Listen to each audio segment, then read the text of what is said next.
My dear student, welcome to our YouTube channel Super Mining. I am Jagdish Prasad Yadav, Jamui Bihar. Dear student, आज मैं आप लोग के बीच एक नया वीडियो लाया हूँ, जिसे आप लोग के बीच शेयर करने जा रहा हूँ। और इस वीडियो में वास्तव में माइनिंग संबंधी कुछ प्रश्न हैं, जिसके बारे में हम बताने जा रहा हूँ। कृपा कर आप लोग ध्यानपूर्वक और गंभीरता से इसे सुनने और जानने की कोशिश करेंगे। प्रिय विद्यार्थी, प्रकृति के द्वारा भारत को क्या मिला, इसके बारे में हमको जानना है।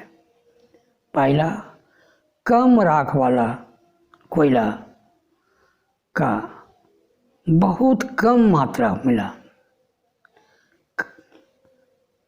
डियर स्टूडेंट, इस पर गौर से ध्यान करेंगे कि प्रकृति के द्वारा भारत को कम राख वाला कोयला बहुत कम मात्रा में मिला। फलस्वरूप ऊपर के मोटी परत के बीच राख वाला कोयला हो गया। खासकर जहाँ भेंड थे, वहाँ पर कोयला की मात्रा राख की मात्रा अधिक हो गई। राख की मात्रा अधिक हो गई, क्योंकि जब मैं कोल एक्सट्रैक्ट का वर्क करता हूँ, खनन कार्य करता हूँ, तो हमें पता चलता है कि राख की मात्रा और अधिक बढ़ गया है। प्रिय स्टूडेंट, इसमें नज़रअंदाज नहीं करेंगे। धैर्यतापूर्वक, दृढ़तापूर्वक आप इसे अपने आप में मनन करेंगे, ध्यान भी देंगे और अच्छे किताबें का सहयोग भी लेंगे। तो भारत में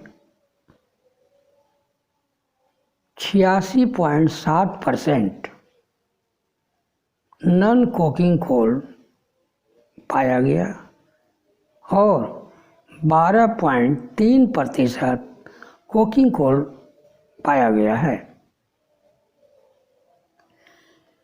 अब आपको साफ साफ जाहिर हो जाएगा, आप साफ साफ जान जाएंगे कि नॉन कोकिंग कोल अधिक है और कोकिंग कोल कम है। अब रही बात, कोकिंग कोल किसे कहते हैं, कोकिंग कोल है क्या? कोकिंग कोल वह कोयला है जिसे कम हवा में गर्म की जाए या जलाई जाए तो उसमें एक गाढ़ा तरल पदार्थ निकलता है और बाद में एक कठोर भूरे रंग का स्पॉन्जी निकलता है, जिसे हम कोक के नाम से जानते हैं। प्रिय विद्यार्थी, यह कोक अच्छी क्वालिटी कोयला का बताता है। फलतः हम कह सकते हैं इस प्रकार का कोयला कोकिंग कोल है। अब रही बात, प्रश्न के अनुसार उत्तर है कि कोकिंग कोल का व्यवहार कहाँ किया जाता है, किस लिए किया जाता है, इस संबंध में आप लोग जानकारी हासिल कीजिए। मैं बताने के लिए तत्पर हूँ, भरपूर प्रयास कर रहा हूँ। आपको मैं देख रहा हूँ कि आप लोग भी नज़र लगाए हुए हैं, हमारे साथ जुड़े हुए हैं। तो आप ये जान लीजिए कि कोकिंग कोल बहुत ही कम है। कितना कम है? 12.3% मात्र है। लेकिन नॉन कोकिंग कोल पूरे भारत में प्रचुर मात्रा में है बहुत अधिक है। तो कोकिंग कोल जान गए कि उसका व्यवहार कहाँ होगा, इसके बारे में मैं बताने जा रहा हूँ। प्रश्न में तो दिए हैं कि कोकिंग कोल का यूटिलाइजेशन कहाँ और किस जगह होता है और किस काम से होता है। तो कोकिंग कोल का यूटिलाइजेशन ब्लास्ट फर्नेस में कोकिंग कोल को यूज होता है, ब्लास्ट फर्नेस में यूज होता है। और कोल के द्वारा ही हमें आयरन प्राप्त होती है, और आयरन के विषय में सभी को जानते हैं, लोहा प्राप्त होते हैं। अतः आप कह सकते हैं कि हमारे कोकिंग कोल का ही देन है कि लोहा हमारे भारत में उपलब्ध है। अच्छे क्वालिटी का लोहा बनते हैं, लोहा का निर्माण होता है बहुत बड़े बड़े फैक्ट्री में। जहाँ इस्पात की फैक्ट्री है वहाँ पर इसे का सहारा लेते हैं। किसका सहारा? कोकिंग कोल का। तो आप जान गए कि कोकिंग कोल का यूटिलाइज कहाँ होता है और किस लिए होता है। तो ये बड़े बड़े इस्पात फैक्ट्री में होता है और ब्लास्ट फर्नेस के द्वारा इसे मेल्ट कर अच्छा आयरन बनाया जाता है। अच्छा आयरन का आविष्कार होता है, निर्माण होता है, और जिसे हम लोग देख भी रहे हैं, जान भी रहे हैं। अब रहे क्वेश्चन कि पूरे भारत में 86.7% नॉन कोकिंग कोल के नाम से जाना गया है। तो ये स्वाभाविक है कि नॉन कोकिंग कोल का कुछ न कुछ ग्रेड होगा, कुछ न कुछ ग्रेड होगा, जिसको कई भागों में विभाजित किया गया होगा, बांटा गया होगा। ठीक इसी प्रकार इस नॉन कोकिंग कोल को ग्रेड ए से लेकर जी तक विभाजन किया गया है।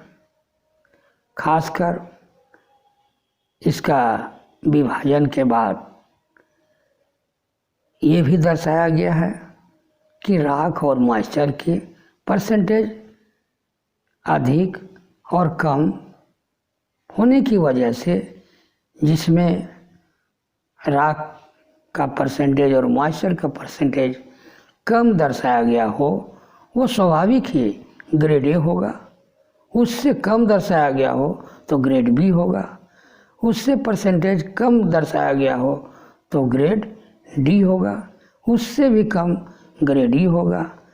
या अर्थात आप कह सकते हैं कि राख और मॉइस्चर के प्रतिशत के अनुसार ही ग्रेड का आकलन किया गया है।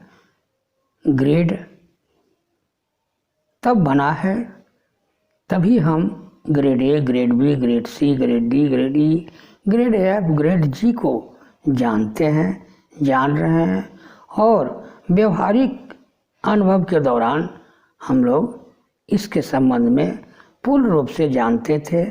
कार्य करते समय भी मेरे को भी पता था कि हमारे यहाँ का कोयला ग्रेड ए है, ग्रेड बी है कि ग्रेड सी है। अर्थात सभी जानते थे। बस इतना ही तो आप लोग के सामने मैं शेयर कर रहा हूँ, मैं अपना अनुभव को दे रहा हूँ। तो साथियों, पेन कॉपी लेकर अब तैयार होकर लिखें और कॉपी में तालिका बनाएं। लेफ्ट साइड में यानी बायां साइड में ग्रेड लिखें, दाहिना साइड में ए प्लस मॉइस्चर का प्रतिशत को लिखें। प्रिय विद्यार्थी, मैंने ग्रेड ए के संबंध में बात कर रहा था। इस प्रकार ग्रेड ए जो हम श्रेणीबद्ध करके बांटे हैं ए से जी तक, तो पहला लिखिए आप लोग कॉपी में, ये लिखिए कि ग्रेड ए 19.6% तक है। ग्रेड ए का जो श्रेणी है राख प्लस मॉइस्चर का 19.6 है। ग्रेड बी 19.6 से लेकर 23.9% है। ग्रेड सी 23.9 से लेकर 28.7% है। ग्रेड डी 28.7 से लेकर 34.1% है। ग्रेड ई 34.1% से लेकर 40.1% है।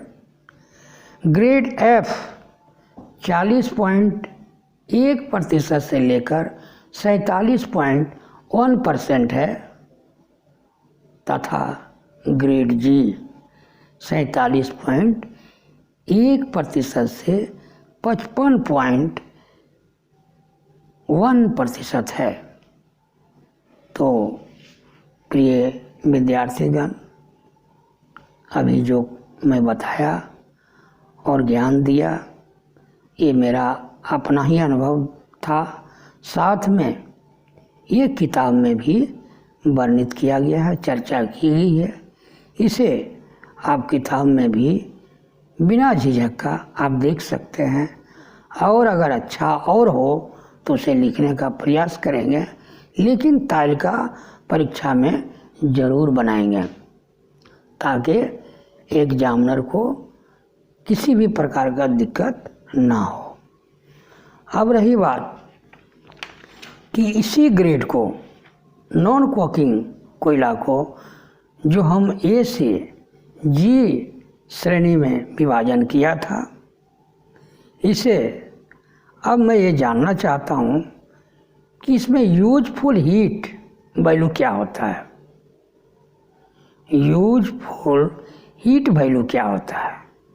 यूजफुल हीट वैल्यू का तात्पर्य है UHV। तो इसी संदर्भ में हम ग्रेड ए से लेकर ग्रेड बी तक, ग्रेड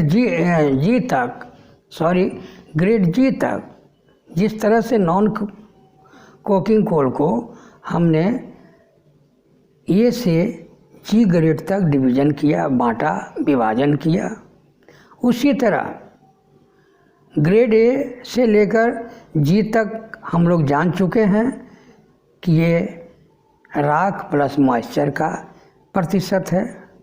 लेकिन अब मैं ये जानना चाहता हूँ कि नॉन कोकिंग से यूजफुल हीट वैल्यू क्या है। तो प्रिय विद्यार्थी, इस पर आप अवश्य ध्यान देंगे कि इसमें UHV भी है साथ में।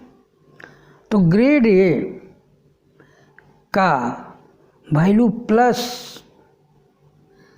6200 किलो कैलोरी प्रति kilogram. Next B 5600 minus 602 kilocalorie प्रति किलोग्राम। जस्ट इसी प्रकार ग्रेड सी 4940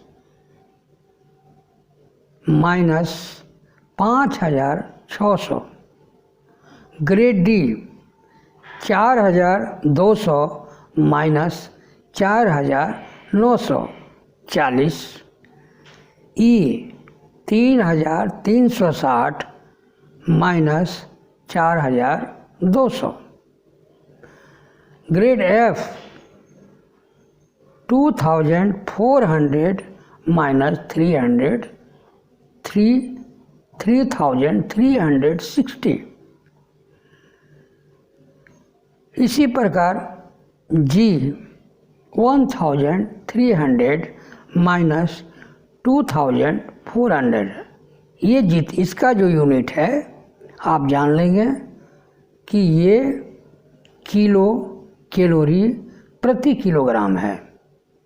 इसका यूनिट के बारे में आप कैसे जानेंगे कि UHV क्या है?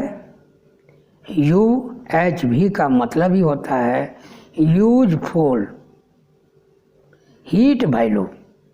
यूजफुल हीट वैल्यू, इसे ध्यान में भी रखेंगे और जानने की कोशिश भी करेंगे कि यूजफुल हीट वैल्यू का आकलन जो किया गया है ये किस प्रकार है।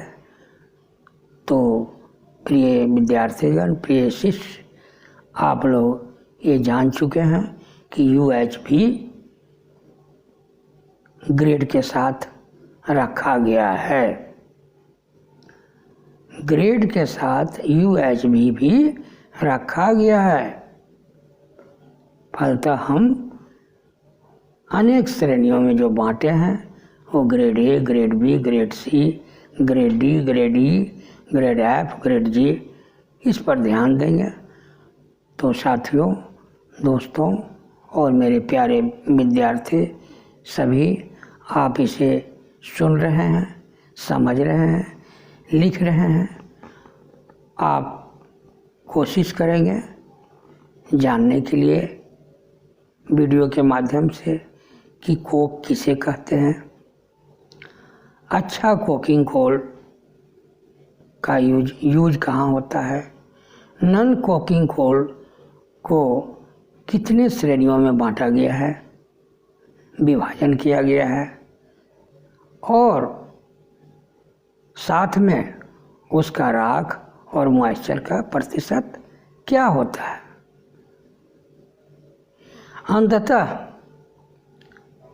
नॉन कोकिंग कोल का ग्रेड के साथ हमें यह भी जानना जरूरी था कि UHV क्या होता है, यूजफुल हीट वैल्यू। अब आप लोग के बीच मैंने इस वीडियो के माध्यम से भरपूर प्रयास करते हुए अपना व्यवहारिक ज्ञान, अपना व्यवहारिक अनुभव अपने बुद्धि और विवेक के अनुसार आप लोग के साथ शेयर भी किया, सिखाया और पढ़ाया। अगर मेरी पढ़ाई, मेरा बताना, मेरा सिखाना आप लोग को अच्छा लगे तो आप लोग से यही कहना है कि स्क्रीन पर ज़रूर नज़र डालेंगे। सब्सक्राइब होगा, रेड आइकॉन होगा, प्लस कमेंट होगा। तो प्रिय, हम दोस्त से भी बात करेंगे, बड़े बुजुर्गों से भी मैं बात करना चाहूँगा, तथा अपने विद्यार्थी से भी बात कर रहा हूँ, इसलिए कि इस वीडियो को सभी कोई देखें और ध्यान दें कि माइनिंग संबंधी जो भी स्टडी हो रहा है, जो पढ़ाई हो रही है, जो सिखाया जा रहा है, वह कैसा है, कितना अच्छा है, इसका जज, इसका फैसला, इसका न्याय करता आप हैं। इसलिए मैं बार बार यही कहूँगा कि स्क्रीन पर subscribe, red icon plus comment, ये सारी चीज़ जो स्क्रीन पर नज़र आएंगे तो सब्सक्राइब भी को दबाएंगे, रेड आइकॉन को भी दबाएंगे, प्लस कुछ कमेंट भी राइटिंग रूप में टाइप करेंगे जो मेरे पास आएगा। मेरे स्वयं को ऐसा लगेगा कि मैं जो आप लोग के साथ अपना ज्ञान को बांटा हूँ, अपना अनुभव को बांटा हूँ, कहाँ तक वह सही है, कहाँ गलत है, इसके बारे में मैं आपका कमेंट, सब्सक्राइब और रेड आइकॉन के माध्यम से जानेंगे और मेरा मन, मनोबल, उत्साह वर्धन होगा और मैं हमेशा भरपूर आप लोग के साथ जुड़े रहेंगे। भरसक प्रयास करेंगे कि आपकी माइनिंग संबंधी एग्ज़ाम में कोई भी कसर ना हो। भरपूर मैं कोशिश करूँगा, प्रयास करूँगा। तो प्यारे स्टूडेंट, बड़े बुजुर्ग, समाज के सभी को सम्मानित जितने भी लोग हैं, मैं करबद्ध प्रार्थना भी करूँगा, अनुरोध भी करूँगा और भगवान से विनती भी करूँगा कि सबका भविष्य उज्जवल हो, सभी का परिवार सुखी हो। धन्यवाद।